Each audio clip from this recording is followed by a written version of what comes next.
Case થાય, કોઈ પણ હત્યા થાય, તો જ્યારે પોલીસની કામગીરી પર વાત આવે છે, પોલીસને કામ કરવાની વાત આવે છે, ત્યારે ત્યાં સુધી કોઈ કેસમાં ન્યાય કેમ નથી મળતો, જ્યાં સુધી કોઈ સમાજ આગળ ન આવે, કોઈ પરિવાર ધરણા પર ના બેસે કે ત્યાં જઈ અને અલ્ટિમેટમ ના આપવામાં આવે, કલેક્ટરને જઈને પત્રો લખો, ત્યારબાદ તમને જઈ અને સેટિસ્ફેક્શન મળે, એ વસ્તુ ઉપર કામગીરી થાય, જે પણ એસઆઈટીની રચના કરવાની હોય તો એ થાય, અને તેમજ એ કેસની કાર્યવાહી આટલું બધું કર્યા બાદ ચાલુ થાય.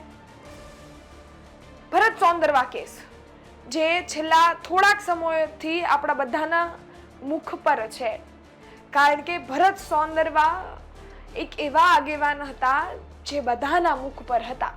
એ વિસ્તારમાં એક એવા આગેવાન હતા જે લોકો માટે લડતા હતા, અને સાથે જ રાજકીય રીતે પણ આમ આદમી પાર્ટીમાં એક્ટિવ હતા. એમનું કહેવાય કે મૃતદેહ મળ્યો, અને તેમજ ત્યારબાદ આખી ઘટના, આ આખું પ્રકરણ ચાલુ થયું. કામગીરી ક્યાં, શું કામ, ક્યાં ગયા હતા, કઈ રીતે ગયા હતા, મૃતદેહ મળી આવ્યો, હત્યા છે, સૌથી મોટી આશંકા, ન્યાયની માંગણીઓ, કેસ સોલ્વ ક્યારે થશે, પીએમ નો રિપોર્ટ આવ્યા બાદ જે પણ ઓર્ગન્સ રિપોર્ટ મોકલવામાં આવ્યા હતા એનો રિપોર્ટમાં શું ક્યારે આવશે, ભરત સોંદરવાને ન્યાય ક્યારે મળશે, સમગ્ર ઘટનાને લઈ અને દલિત સમાજ દ્વારા અલ્ટિમેટમ આપવામાં આવ્યું છે. શું સમગ્ર મામલો છે, ક્યાં આ મામલો પહોંચ્યો છે, તેની વિગતે વાત આજની ક્રાઇમ સ્ટોરીમાં. નમસ્કાર, ગુજરાત તક સાથે હું જ્યોતિકા. ભરત સોંદરવા કેસ છેલ્લા ઘણા સમયથી, છેલ્લા થોડા દિવસોથી આપણા બધાના મુખ પર છે. ભરત સોંદરવા એક એવા વ્યક્તિ હતા જે સામાજિક રીતે ખૂબ એક્ટિવ હતા. દલિત સમાજના વ્યક્તિ રાજકીય રીતે પણ એક્ટિવ હતા. આમ આદમી પાર્ટી સાથે જોડાયેલા હતા. સાથે જ જુથડ ગામમાં તે કહેવાય કે ન્યાયની સમિતિમાં ચેરમેન પણ હતા.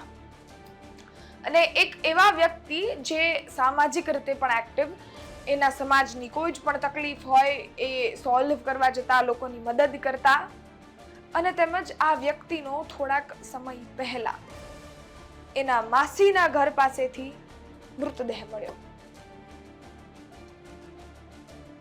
ભરત સોંદરવા છે એના મિત્ર સાથે ચા પીવા જાય છે. એની પહેલા એ એના ગામથી એના મામાના ગામ આવવા નીકળે છે. એના મામાના ગામથી એના માસીના ગામ જાય છે. ત્યાં પહોંચી રાતે 11 વાગે તે તેના મિત્રો સાથે ચા પીવા જાય છે. પરત પાછા પણ આવે છે, પરંતુ તેના મિત્રોને એવું કહે છે કે હું 2-5 મિનિટમાં આવું છું, એવું કહી અને જાય છે. અને તેમજ એવું કહે છે કે હવે અહીંયાથી હું મારા ઘરે પાછો પરત જાઉં.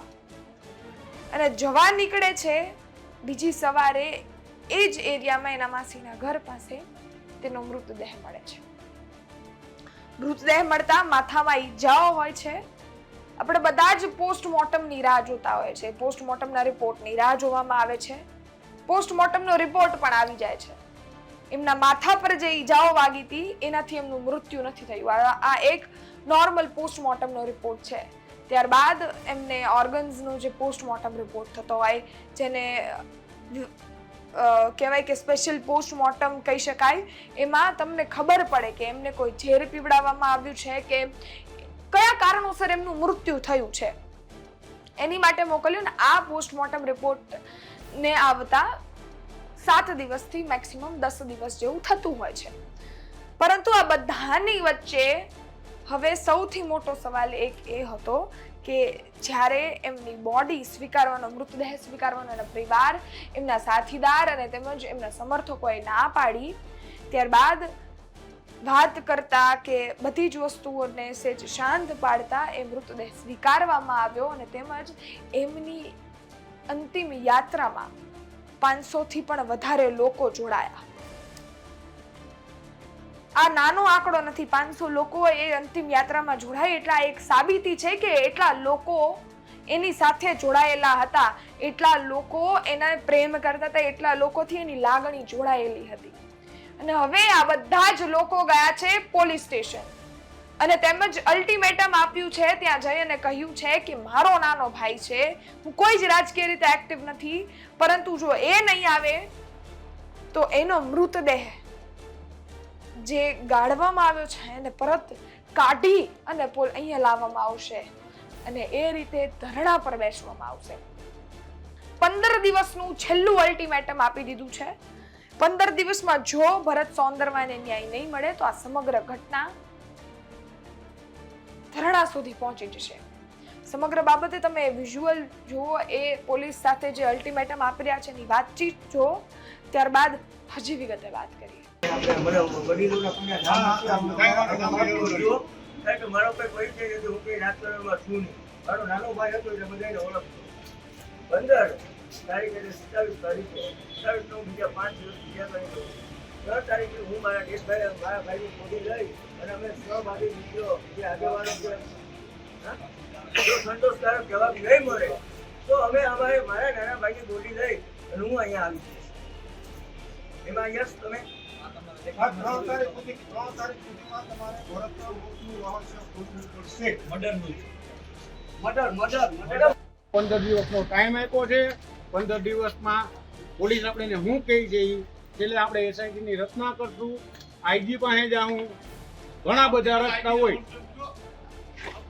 આવતીકાલે આઈજી પાસે જો અહીંયા બેહવાથી રિઝલ્ટ આવતું હોય તો અહીંયા અંજારની ત્યાગ કરીને બેસી જાવ કે મારા બેવાથી કે ભાઈના બેવાથી આ લોકો એમ કહી દે કે આ તો મર્ડર છે. થોડુંક માન સન્માન ભર્યા ભાઈ રેડી? હા, લેખિત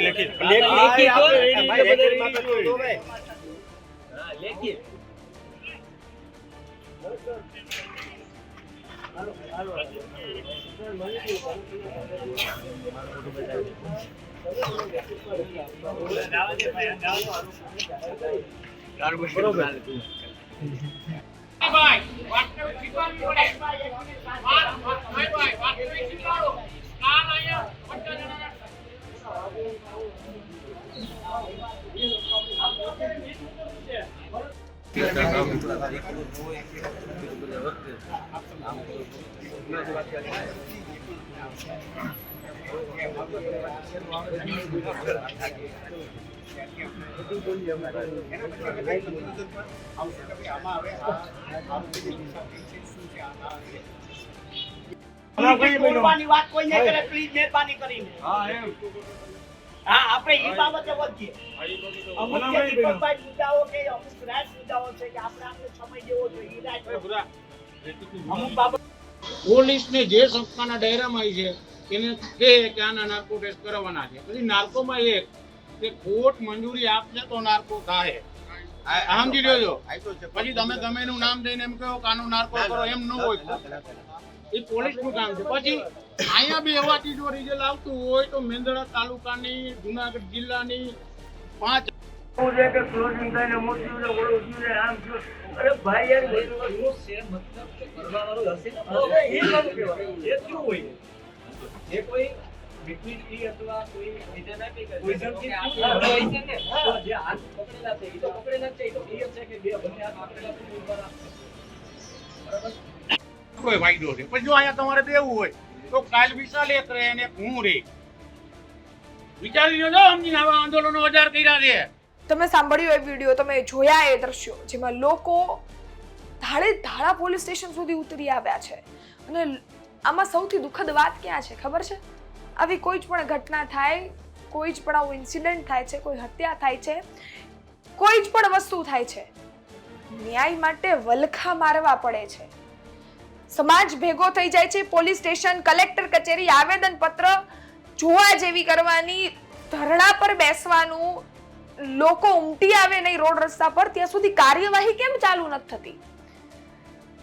આમાં પણ લોકો જ્યાં સુધી અલ્ટિમેટમ ન આપ્યું ત્યાં સુધી હલવાની વાત નહોતી થતી. સમગ્ર બાબતે હાલ અલ્ટિમેટમ આપવામાં આવ્યું ને હવે જોવું રહ્યું કે સમગ્ર બાબતે તંત્ર કઈ રીતે એક્શન લે છે. શું 15 દિવસમાં એમના અલ્ટિમેટમના સમયમાં આ જે ઘટના છે એ પાર પડે છે, એમ એ ભરત સોંદરવાને ન્યાય મળે છે? શું કારણ હશે એના મૃત્યુની પાછળ એ જાણવા સૌ આપણે બધા જ વેઇટ કરી રહ્યા છે. એ પોસ્ટમોર્ટમના રિપોર્ટનો ઇંતજાર છે જેનાથી આ બધા જ કેસના પત્તા છે એ ખુલ્લા પડી જશે અને તેમજ સત્ય છે એ બહાર આવી જશે. હવે જોવું રહ્યું કે અલ્ટિમેટમના દિવસોમાં તંત્ર કઈ રીતે કામગીરી કરે છે અને તેમજ ભરત સોંદરવાના કેસમાં શું નવા અપડેટ આવી શકે છે. તમારું શું માનવું છે અમને કોમેન્ટમાં ચોક્કસથી જણાવજો. સાથે જ માહિતી વધારેમાં વધારે શેર કરજો, તમારા અભિપ્રાય અમારા સુધી પહોંચાડજો. હા, આ કેસમાં જેટલી વાર ધરણા પર બેસવામાં આવ્યું છે, જ્યાં સુધી કાર્યવાહી નથી ચાલતી, અને તેમજ ભરત સોંદરવાને લઈને તમારું શું માનવું છે એ પણ કોમેન્ટમાં ચોક્કસથી જણાવજો. માહિતી વધારેમાં વધારે શેર કરજો, લોકોને આ માહિતીથી માહિતગાર કરજો. સાથે જ અમારી યુટ્યુબ ચેનલ જોઈ રહ્યા છો તો સબસ્ક્રાઇબ કરજો, ફેસબુક ઇન્સ્ટાગ્રામ પર જોઈ રહ્યા છો તો ફોલો કરજો.